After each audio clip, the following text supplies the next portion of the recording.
Hey guys, Toolman Tim here. Welcome back to the workshop where we create community, find freedom, promote preparedness, and share success. Today is March 31st, 2022, and this is episode 90, almost to 100, of the Workshop Podcast. Today is a pre-recorded episode. I am doing this on RV Repairedness, and if you're wondering why, well, the plan is to go away with the family for the weekend. I'll be back in time for the Sunday live stream. But I decided to get things done. We had an interview earlier this week, so that freed up my Saturday. And yeah, so here we are, guys. I hope you enjoy it. Real quick, we'll knock a few announcements out of the way, like we always do. First off, my wife and I are going to be in the Tennessee area for the last 2 weeks of April. That is coming up super quick. So if anybody'd like to meet up in person, just drop me a line on social media or email and let me know. I would love to do that. 2, we just got a bunch of new stickers in. Same design, but they're die cut. I love them. They're just cool. So if you'd like some, no charge, just send me an email at therealtimcook@gmail.com and I will send some out to you in the mail. Anywhere, really. And then number 3, you guys have heard me talk about this like crazy, but the Telegram group, I love it. We've got a great community there. Every week or two, we're having a live community chat as well. And it's just a great place to interact. So if you'd like to join, the link will be in the description below, just like always. And hit me up. Come on by, introduce yourself. That's what I love, because if I have questions, I ask them. If other people have questions, they ask them. And we just share our information and our struggles. We had a great conversation the other night about becoming your own cheerleader, because sometimes it's easy to cheerlead other people, but it's really hard to cheerlead yourself. So, RV Repairedness. Where do we go from here? Well, I'll give you a few stories to get started. I'm not a full-time RVer. I'm barely even considered a part-time RVer. The last couple of years, we really haven't spent a lot of time in our RV because we have been busy and otherwise preoccupied. But one thing I've done a lot of has been maintenance on my RV. It's like, what did I say the other day? I talked to somebody, the quickest way to turn money into shit is to buy a horse. And I think it's a pretty easy way to lose money or spend money when you buy yourself a camper, a trailer, an RV. So keeping up on the maintenance is crucial. And there's a learning curve with everything. So when I first bought my, we bought the RV. It's a 28 footer. That's what it is. And we drove all the way to Edmonton, 2.5 hours. On the wrong ball size. I had a 2-inch ball, and the receiver was a 2 5/16. Didn't realize it because the trailer weighed so much. It set down. So all that was between me and disaster was a couple of breakaway chains. Not a good thing. So you live, you learn. It was just one of those things, right? We get uncomfortable, or we think we know what we're doing, and we just don't. So make sure you check when you start. On multiple occasions when I was first getting started, I would drive to the dumping stations with one or more of those stupid little storage compartments just sitting there unlocked. And as soon as you go around a corner, it would flap and smack. Or I would leave like a window, one of those exterior window protectors open. And more than once, just going around the block, somebody will wave me like, "Hey, Tim," or my brakes will have froze a little bit if they're sitting for the winter, and you go to pull and all you're doing is dragging. Or I've gone to pull away and not had my breakaway brake switch connected and nothing will move, that kind of stuff. And then one time we kind of had something rather scary. We used to let the kids play in the RV all the time, and I never thought anything of it. We had it set up for my son to stay in sometimes when he was home, and it was nice to have him. And so I left the propane on so they could cook. Well, stupid me. One of the kids was playing with the stove, turned the stove on, and about a half hour later they come in and they said, "Dad, it stinks in there." And I went in and the whole place was full of propane. Scared the living shit right out of me. Completely my fault. And I'm just sharing that with you so you guys know some of the dangers that can go along with RV. So after that, I didn't just shut it off at the stove. I shut it off at the tanks. And if it was going to be sitting for any length of time, I would disconnect it simply because I wasn't going to go about that. We're going to talk about some safety stuff first. But I wouldn't be Toolman Tim if we didn't talk about tools. And one of the best parts about having an RV is that you get to buy seconds or save some of your older tools and build yourself a toolkit for your camper. So that's great because you have to have some tools. You don't have to have a fully fledged out, self-contained woodworking garage in your camper, but you got to have some stuff. A tire plug kit is essential. Those tires on the trailers, they're good, but they're not great. They're a decent tire, but they do tend to go flat, and sometimes you don't notice it right away because you don't check on them as often. So know how to plug them. A hammer, I don't know how many times I've used a hammer. A lot of times what I'll do is I'll have a hatchet for splitting camp wood, and then I will tap it. I'll use the back side of the hatchet to tap it into place, and that works great too. But I like having a hammer. I like having a couple sets of pliers, and I don't have like 3 of each size or, just one, but a set of needle nose pliers and a set of like square box nose pliers or whatever. Those are great because sometimes you need to frig with twisting wires or taking things apart. And one thing that is absolutely essential is a socket set. I don't know how many times I've had to, loosen or tighten nuts, something like that. And a socket set was just so nice. So what I ended up doing was I had my wife, upgraded me quite a few years ago for a good set. I never got rid of my backup set that I had. I kept that. I threw it down in the tool storage container, and it's been great. Something I didn't have on this list, but is a fire poker. My dad made me a really nice long fire poker out of rebar years ago, and I kept it, and it's really good to have when you're sitting around a campfire. And it's something, it might be long, but it's skinny, so you can throw it in a lot of places and just have it. Adjustable wrench. Yeah, that goes without saying, but the adjustable wrenches are great for hooking up and disconnecting the propane. And a multi-bit screwdriver. Don't go and put a whole pack of screwdrivers in there, but get yourself just something. I like those 10-in-1, 8-in-1, whatever it happens to be, but just get one of those and put it away and have it. And then a drill driver. I don't know how many times to tell you, I love an impact driver. I love a drill. So just get one that does both. And just get a cheap one. But again, it's nice to have. Actually, you could just buy the bare tools and take a battery with you if you have all the tools at home. So that's something to have. And then a pipe wrench. You might think, well, what in the hell do I need a pipe wrench? Or some people call them a monkey wrench. But those are great, especially, I want to tell you, if you've ever tried to tighten the ball on a hitch and you didn't have the proper tools, you can really hurt yourself and you can't get the job done. So it's great to have one of those. I used to say to have 2, but a lot of the new hitches hold the nut in place so that you can turn the ball with it. So again, just nice to have. A pressure gauge. You got to have a pressure gauge to check your tires. And then an inflator. I love my DeWalt inflation station. I just grab it and take it with me. But if you want to go, if you're a full timer and you want to have something more permanent, get yourself one of those compact DC ones, throw it down underneath, and you're good. So what good are tools if you don't have some parts, right? This is the other thing, because as soon as I bought our camper, the first thing I did was try to stock it up with everything I thought we could need. Anything that wears or tears or breaks down, that kind of stuff. But have your electrical adapters. If you're like, our electrical plug is, I think it's 30 amp. So I have a couple of those 30 to 15 amp adapters because some of the campsites we've stayed at just have 15 amp electrical. So make sure you have some of those. Have some electrical bulbs, some light bulbs for all of your fixtures on the interior and exterior. We're going to talk about those a little bit more, but they burn out. You can buy them dirt cheap on Amazon. Love them, and they work great. Fuses, there's fuses all over the place in some campers, and then some have almost none. Just make sure you have a few of each because you'll never need them until you need them, and you don't have them. Water adapters. So I have, a lot of places have really high pressure and it's almost too much for inside the camper. So I bought one of these little brass adapters that decreases the water pressure coming in. So those are great. Make sure you have an extra blow plug for your hot water heater. So if you look at your hot water heater, most of them have like a plastic, some are aluminum, most of them are plastic plugs that screw into the bottom. They act as like a backup in case the pressure relief valve fails. But what I find about those is over time, especially if you live in the colder climates where you have to winterize every year, taking them out and putting them in, they start to leak and you got to put a little tape or gunk on them.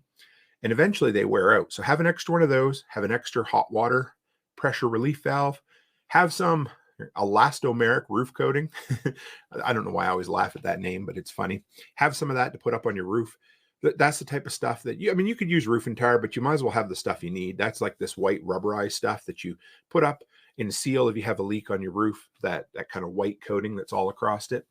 Have some extra diaper pins and chain hooks. If you don't know what diaper pins are, they look like those old-fashioned cloth diaper pins that you put through the latch on the receiver of your hitch, because you won't be the first person, you won't be the last that go to put it in there and drive off and it rattles out because you forgot to clip it. And then DOT pulls you over and you're SOL, especially if you don't have an extra one on you.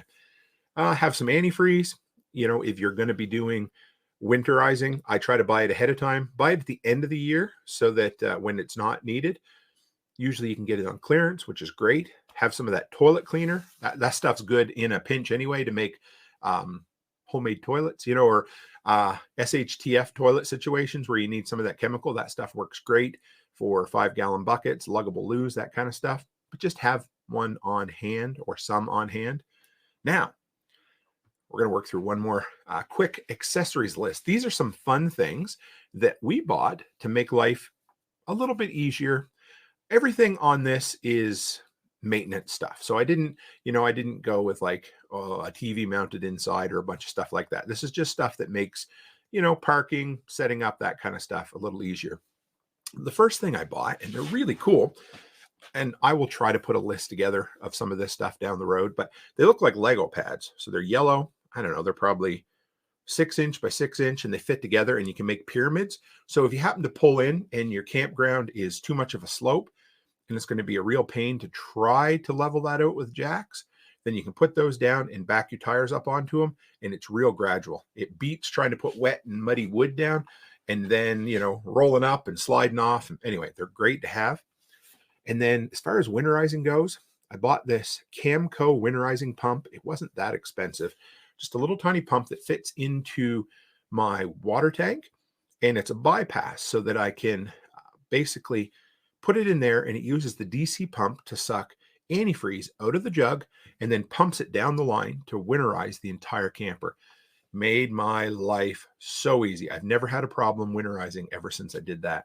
I told you about the water pressure reducer, those little brass screw-on valves that go on the outside of the municipal water hookup. Those are great.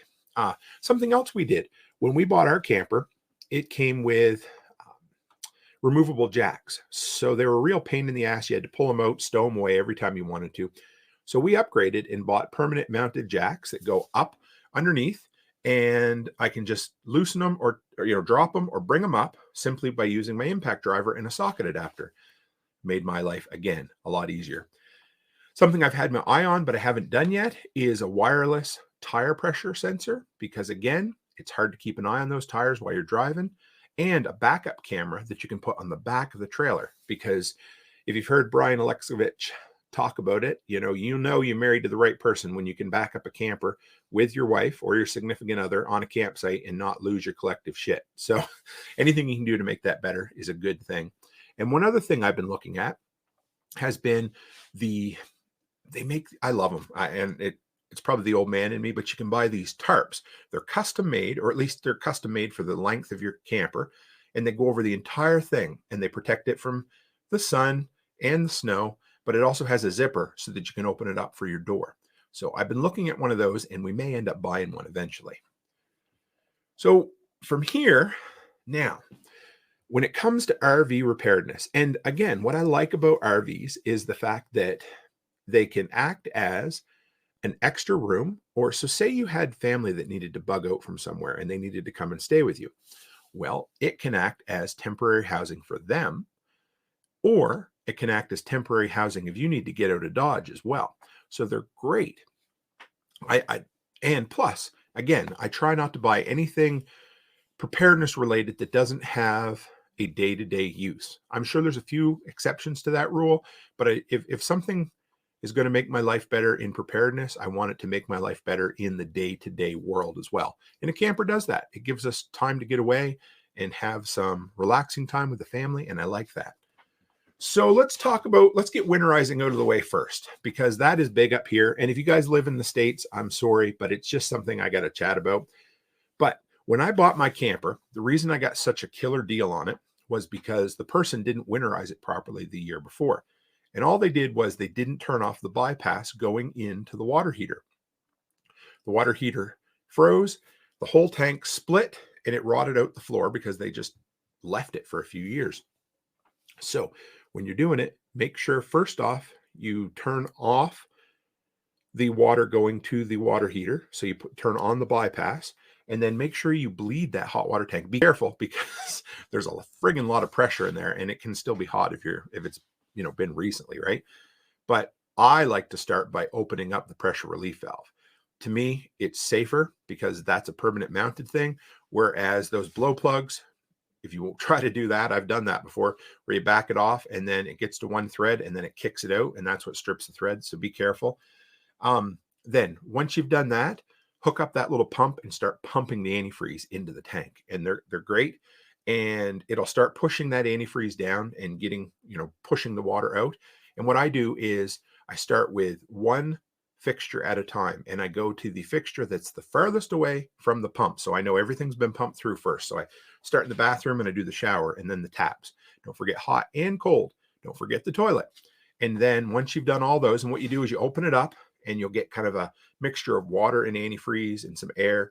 And eventually, once it starts running perfectly pink, then you can turn it off, and that fixture's done.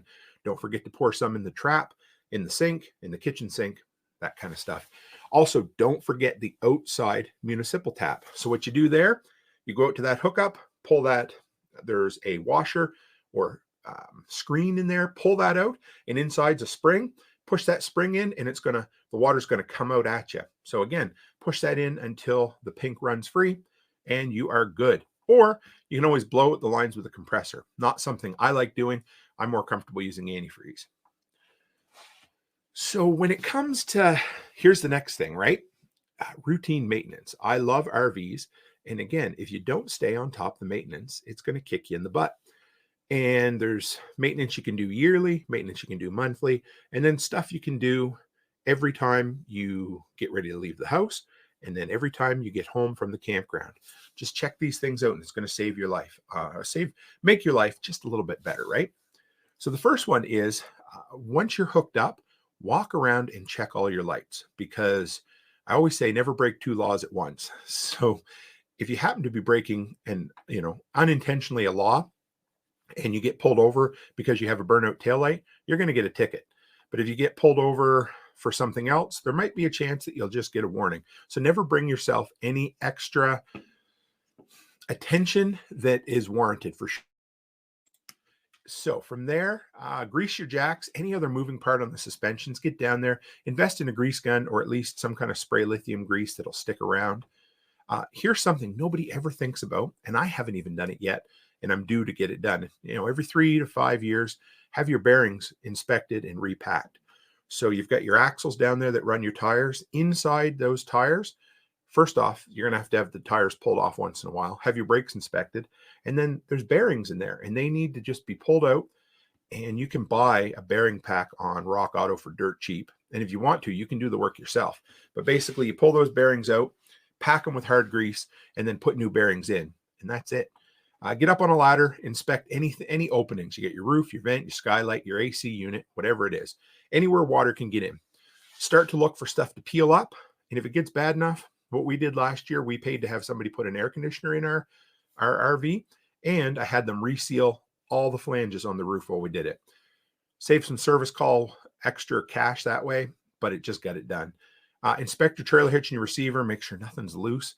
Again, have the mindset you're not a trucker, but you're like a trucker, because you're going to be pulling a 20, 30, maybe a 40-foot trailer. So you're basically a long haul, big rig truck driver without the special license. So treat it like it's that. Get under the trailer, look up in the, there's usually a covering, but try to find anywhere where water might have been coming through, because try to catch that shit beforehand. If you find anything under there on the sides, on the frame that has some rust, just get out your grinder, your sander, whatever it is, and give it a good brush off, and then spray it with, I like the all-in-one black, like Rust-Oleum paints, but you can prime it first and spray it afterwards. Another thing that I never think to check until we're on site is the gauges. So most RVs, if you go inside, you push a button and it'll give you light up your 3 gauges, your gray water, your black water, and your usable potable water. So check those out, make sure they work, because we got on site one time and thought we had lots of room in our tank, and all of a sudden the toilet started backing up because the gauge had stopped working. So check that kind of stuff. Before you put it away for the winter, haul the batteries out, haul the propane tanks out, put the propane tank somewhere safe, bring the batteries inside, put a trickle charger on them. Then when you hook everything back up, get in there, test your furnace, your fridge, your AC, your water heater. Check all your water lines for leaks, because no matter, what do they say? All the plans of mice and men. Well, even if you do your best to winterize an RV, sometimes shit freezes and breaks. And then, you know what? We were going to sell our RV last year, and we were doing a final sale inspection, and we didn't realize it. We walked around and we were pushing on the walls, and I found a spongy spot where I could literally put my hand straight through the wall, and it was not noticeable. All we thought was that the sun had got to the wallpaper a little bit. Not a good thing. So walk around, check for any suspect areas, that kind of stuff. And you guys know I love my tips. So when I got to this, I thought, you know what? I'm going to put together, and I knew this episode was going to be a little bit shorter. That's why I did it as a pre-recorded, because I don't have as much experience with RV as I do with homes or garages or automotive, that kind of stuff. So I'm sure maybe we'll get Brian on the show sometime after he's lived in his camper for a year or something, or we'll get somebody on as an expert to chat about, full-time RV and preparedness tips and that kind of stuff. But so for today, I put together, let's see, I got 25 tips to finish up with for you on the RV preparedness. And I thought these would be kind of fun. Every one of them is just something I've learned in passing from life experience. Sometimes there's stories behind it, sometimes there isn't. But if you have CAA or AAA, you guys call it AAA in the States, roadside assistance, most plans don't cover RVs, at least off-the-shelf plans, those basic $19 a month or whatever. So look into that, and then call your roadside assistance company and see how much does it cost to, upgrade. And we upgraded like to the gold plan, and it covers all of our vehicles and the RV for anybody driving. So check those plans, because sometimes they only cover for a specific driver. Sometimes you can even, the really good plans you can call for, say, your kids who are stranded in their vehicle even. So take a minute. Again, some people say, well, that's not being a prepper, buying insurance. Well, what the hell else is a prepper but somebody who's prepared? And how else can you be prepared for the unexpected other than buying insurance? Roadside assistance is usually cheap. And I mean, obviously they offer it because they make money off it, but to me, it's cheap enough that it gives you peace of mind. Now, number 2, keep an eye on your spare tire. That damn spare tire is just like a soldier at the gates at a castle in the UK. Those ones in the red, whatever, the red outfits, and they just stand there all the time, never moving. That's what your spare tire does on most RVs. It literally just sits there. And especially if you don't have a cover on it, it's just there getting beat and pounded on with sun and cold and getting cracked. And most times if you need it, it might be seized on there. So, once a year, take it off, inspect it, take the cover off, look it over, get a new cover if it needs it, check the pressure on it, all of that. I mean, some people even rotate their spare in and out with the regular, so all 5 of them wear at the same time, or all 7 of them, but just make sure it's there. And also, tip number 3, make sure you have the shit to change a tire. If you do, most RVs don't have, they have jacks built in, but they don't tend to have, a wrench for breaking off those bolts. So beforehand, whatever you're going to use, make sure you have that stuff on hand so you can change a spare tire. Because, hey, if you've done your inspections of your spare tire and realized, wait a minute, it's a great tire, but I can't change it, what good is that, right? Now, something I learned in the oil patch, just every morning, anytime you're getting ready to take off, get everything hooked up, and then either turn on your 4-way flashers and walk around, or have, your kids or your wife or somebody stand at the back and check and don't forget, you want to check your brake lights, your right and left turn signals, and then your 4-way flashers and your running lights. Check them all, because again, you don't want to attract undue attention to yourself, and you don't want to end up having cops spend money for you based on the fact that you didn't check your your light. So just make sure.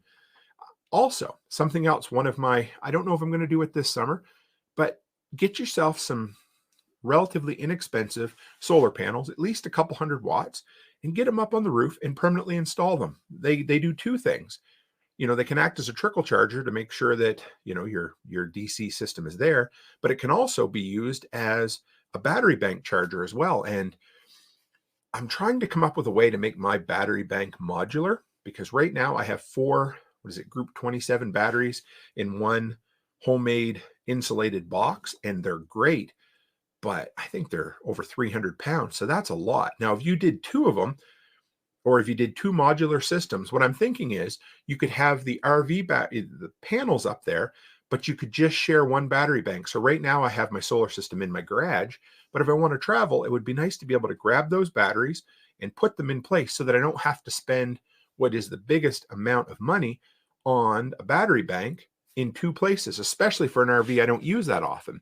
But if you want to boondock and get, off the grid with your RV, it would be great to have, 2 or 4 or 6 deep cycle batteries that you could use. So if you design your home solar system with modular in mind, all you have to do is, buy a charge controller and the panels, permanently mount them, and then just put quick connects on them. So that's an idea I've been beating around in my head for sure. Now, if you're wondering about RV parts, and first off, stay away from dealers if you can help it, because anytime you put the word RV in a building, in a part, in a service, you're going to pay twice as much as you are anywhere else. So Amazon is absolutely great. Most campers use a fairly universal type of parts. Lots of things like your municipal water hookup, or your water tank fill nozzle, or your exterior vent for your stove. A lot of the vents and things on top, doors, locks, latches, window seals. I've bought it all on Amazon. Do a little digging, do a little research, but there's a ton of stuff on there. And I've bought them for like 20 cents on the dollar compared to what you can get them at the RV dealer. And at the RV dealer, a lot of times they want to sell it to you and charge you to install it. So if you want to get a DIY ethic with RVs, look at Amazon. eBay too, but Amazon has been really good for me for that. You guys know I love, safety in general, but fire suppression is important even in campers, actually maybe even more important. And I love those cans of First Alert fire spray. You can buy 3 or 4 or 5 of them, whatever, at Costco or Amazon, and just throw one under the sink, one by the stove, one by the back door, so you can grab it if you're going out to the campfire, because you just never know. And those are great to have. Now, something I'd never thought of. Everybody tends to have smoke detectors in their RV, and those are great. But a CO detector is just as important, especially if you're heating, when something gets backed up and stuff starts coming in. But a LVL detector, or a explosive gas detector, something that picks up on propane, because I had an awful scare. I went and bought one afterwards. It took me a while to find one. I think I had to buy it on eBay, because it was either that or go to like oil patch places, and they want, again, oil patch prices for them. So I bought one and installed it in the camper just to give me peace of mind in case something ever, leaks. And then onto the propane end of things, man, just always turn off that gas when you're not using it. And especially if you're driving, because if you get pulled over, again, back to the 2 laws thing, if you get pulled over for a broken taillight and the guy comes up and looks and he's like, "Oh, you left your propane on." Well, that can make your day miserable. He can give you a huge fine, the works. Get a brake controller installed on your truck. So if you have a truck, and, almost all RVs have a breakaway and separate brakes. Most systems, most people don't even worry about this, but you push your brake in your truck and the RV brakes as well at the same amount of frequency and power. But if you get a brake controller, looks like a little box and a little slider switch on it, you can adjust the strength of those brakes, but you can also brake your RV independently of your truck. Now you might say, "Well, what the hell do I need that for?" Well, let me tell you. If you're going along, especially, downhill, but if you're going anywhere and all of a sudden your trailer starts wobbling, the easiest way to straighten that out is to just reach down and tap those trailer brakes and test that trailer brake. That's also a really easy way to test your trailer brakes every time you're getting ready to go. I'll just start driving along and I'll just start coasting on a flat, just really slow. And I'll just tap that trailer brakes. And if you feel it hitch, hey, my brakes are working and I'm not going to get a fine today. Another thing, it's easier to give your trailer a quick rinse off after every outing or excursion than it is to wait till the end of the year and try to do it. Because, those, especially the older style campers, they don't mind being pressure washed, but they don't love it. So the easier you can be on it, the better off you're going to be when you're cleaning it. And again, preventative maintenance is better than reactive maintenance. So give it a quick rinse. I like to just go up, drive through the wash bay at the local gas station, get out the magic wand and give it a quick spray. Or if my pressure washer's out, I use that. But yeah, check your lug nuts on every tire each time, before your trip, after your trip, just to give you peace of mind. It can happen. We had a tire years ago that for whatever reason, the lug nut started backing off and they rounded out the rim, completely ruined the rim. The tire was not a good day. So just check them before you're getting ready to go, because the last thing you want is to lose a tire and to look out and see that tire running by you on the side of the road. And you're like, well, shit, now I'm in trouble. When you're putting it away for the season, use some sort of rodent protector, because RVs are like a friggin' mouse and rat magnet. There is a product, and I think it's on Amazon. I looked, it's called Cabin Fresh, and it's these little bags. I almost think they have some sort of pine residue in them, but they're a really cool bag, and you just throw them in like a transport truck, cab, or whatever, and it supposedly makes it fresh, but it's also a huge rodent deterrent. So get some of those, put them in there. Some people say like Irish Spring soap will keep them away as well, because it seems to me that no matter how hard you try to lock up and make mouse proof, mice and rats and rodents can always find their way in. And boy, if you get one in there that, shits and pisses all over the place all winter, it can be a mess. I had to clean up. We had dog food at the UFA, the farm store I worked at, that the mice had gotten into for ages. And it just smelled like a constant hamster cage in there. You don't want that. It's not safe. It's not good. And if you got to clean that shit up, wear gloves and a mask and eye protection, because the viruses that you can get, hantavirus is the big one, but it's no joke. It can kill you. Crack your vents. So, okay.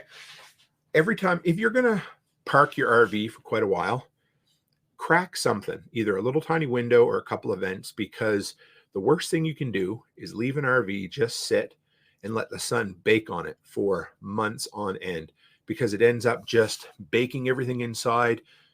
Adhesive lets go, wallpaper lets go, whatever it is, So make sure you have a little bit of circulation in there for while it's parked long term. Run your generator once a month. I talk about this. So if you have a permanent generator, again, the last thing you want to do is let that sit for a year. Go out boondocking. You're like, oh, don't worry, I'll start up the AC, but I need the generator to go, and it won't start. So make sure you run it. At least I like to say every month, but every 2 months is good too. Just make sure your generator's up and running so they're ready to go when you need them. Make sure you got your insurance and registration papers in the vehicle you're towing with, or better yet, put them in a Ziploc baggie and put them in a drawer in the camper so that they're always in there no matter what vehicle you're pulling them with. Also, this is one I found: buy aftermarket LED bulbs.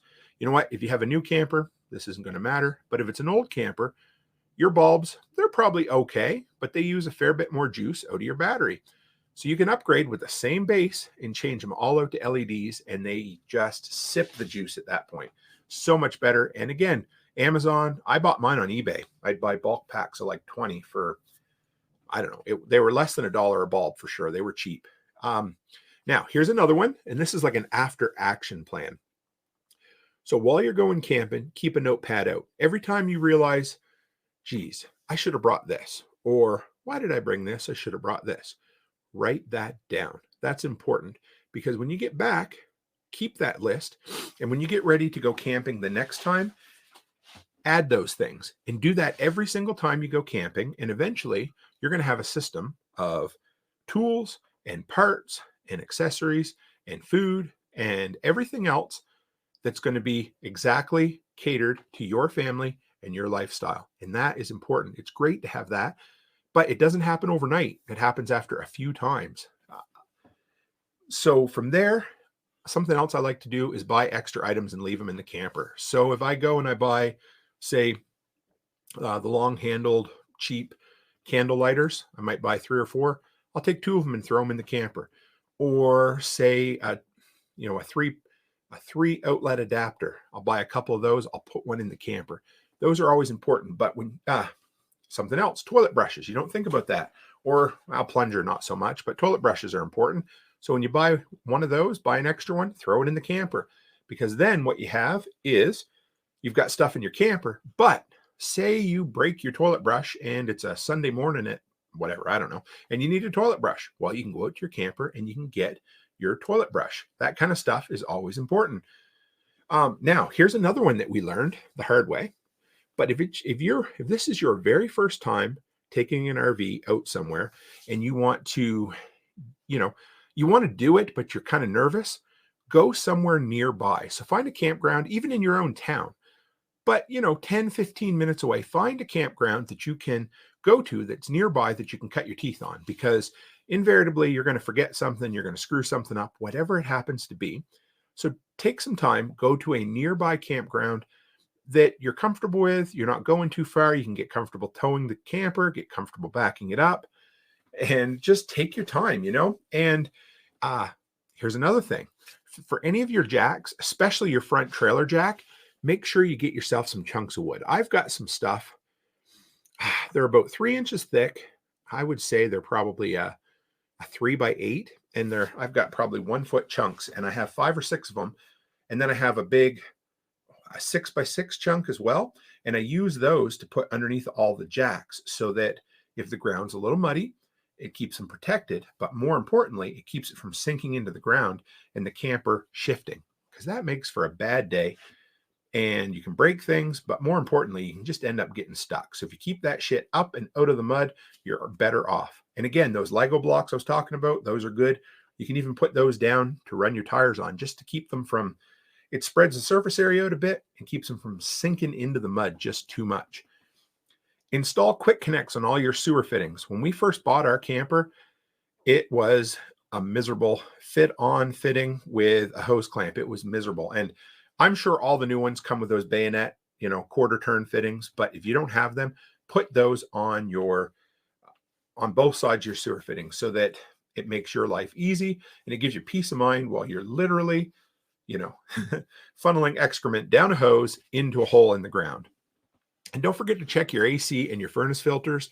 Those are, well, I wouldn't say deadly important, but it's just something that we end up forgetting about. We look at them, we're like, oh yeah, I only use that furnace every so often, but sometimes you turn on the air to circulate. So, grab a couple extra filters if you have room and keep them somewhere, or clean them out, whatever it happens to be. But those are just kind of the routine maintenance. I would love to get somebody on that's lived full-time in an RV and can share with us a little more about their maintenance. But to me, I just wanted to touch the high points, because I would love to spend 6 months of the year in an RV eventually. But so much of what we talk about with preparedness is about bugging in, but the RV is about bugging out. But the same principles apply. So if you keep your RV well stocked, well maintained, and well looked after, and have a plan in place for bringing stuff, know what you need to bring from the house into the RV, figure out how long it's going to take you, figure out what the essentials are, figure out what the extra nice haves would be if it's not too bad of a situation, practice hooking up and unhooking your trailer, basically have an evacuation plan in mind, then you don't have to worry about renting a hotel room to wherever you're going. So if you get there and you've got your camper, you now have a place to stay. You've got an air-conditioned area. You've hopefully got food. You've got creature comforts, whatever it happens to be, that will get you off and going, and it'll put you way ahead of the game with so many other people.